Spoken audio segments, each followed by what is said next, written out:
চলো আজ তোমাদের সাথে শেয়ার করব বাচ্চাদের জন্য ইভিনিং স্ন্যাক্স তো না আমি একটা স্যুপ বানিয়েছিলাম আর এটা ভীষণ টেস্টি, সেটারই তোমাদেরকে রেসিপি দেবো। তার জন্য লাগবে হচ্ছে ড্রামস্টিক, কিছুটা কর্ন, টমেটো, আর একটু মুগ ডাল, আর একটু গাজর, আর এক কোয়া রসুন টেস্টের জন্য। তো তোমরা এদিক ওদিক জিনিসপত্র করতেই পারো তোমাদের হিসেব অনুযায়ী, আমার কাছে এগুলো ছিল তো এটা দিয়েই বানালাম। তো প্রেশার কুকারে সামান্য জল, যেটা সেদ্ধ করার জন্য যতটুকু প্রয়োজন সেই জল, আর ধুয়ে নেওয়া ওই সবজিগুলো, আর একটু পিঙ্ক সল্ট, আর একটু ব্ল্যাক পেপার পাউডার, ব্যাস।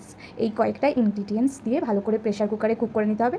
5-6টা সিটি ইনাফ, আর লাগবে না। তারপর দেখো এরকম অবস্থা যখন হলো তখন আমি ছেঁকে নিলাম ছাকনাতে। তারপর এটা ব্লেন্ডারে ব্লেন্ড করে নেবো ভালো মতো করে। ব্লেন্ড করে নিলে মানে ইজি হয়, স্যুপ তো এবার খেতেও সুবিধা।